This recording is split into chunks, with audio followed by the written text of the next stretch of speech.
was Woodrow Wilson, his legacy on Armenians, doing research in that field. So you've been here before? Yes, I was here several times. I was here the last month as well. I meant actually metaphorically, you've been here before when it comes to a government recognizing genocide.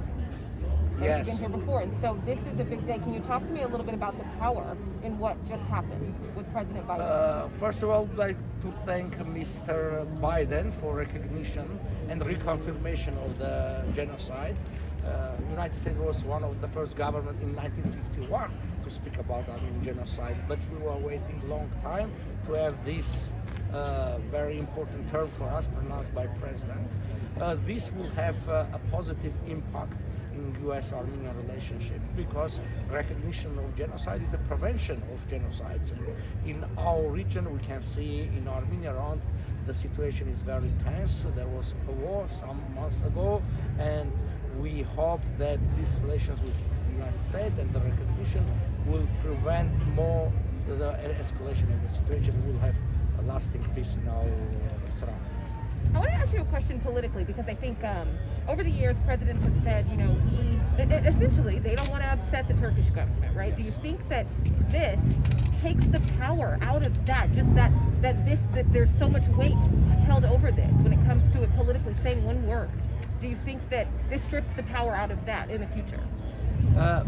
You see, all governments actually knew that was a genocide. The problem was that Turkey was rejecting, and the United States government was concerned that it will have a negative impact on bilateral relations. Currently, first of all, it's thanks to President Biden. He sees that the truth is higher than temporary bilateral relations.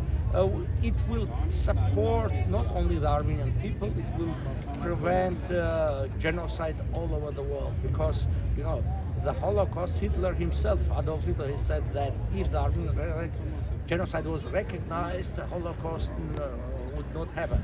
Now, who now remembers the Armenian extermination? This is of Woodrow. This is that we hope that recognition will support all the people in the world prevention of the genocide. Not to me personally, because you are here, you know, in an official aspect. You know, always, I mean, imagine for the rest of your life. But this has got to be really powerful for you personally, especially if you've dedicated, you know, your professional life to this. Talk to me about that. Personally, it will impact on life of many people, including me, because some people have their family lives. They want to the history of their families be recognized because rejection is a continuation of a genocide. Secondly, for me as a researcher that makes research in the field of U.S.-Armenian relationship of genocides, it also makes truth higher than temporary interests.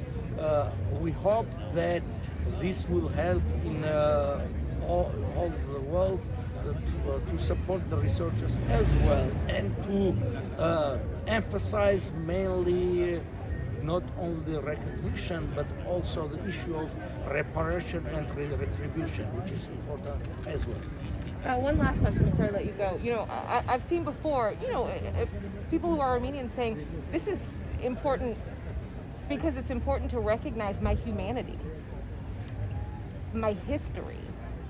Do you agree? Yes, I agree because it's part of their identity. Sometimes tragedies are very important for people for their identity, and the recognition of a tragedy is very important. When you share with your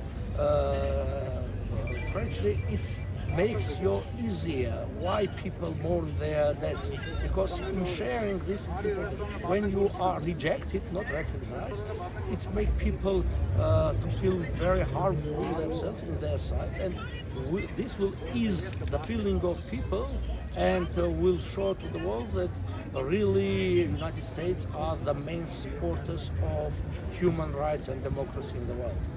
Thank you so much. So much. I appreciate it. Thank you.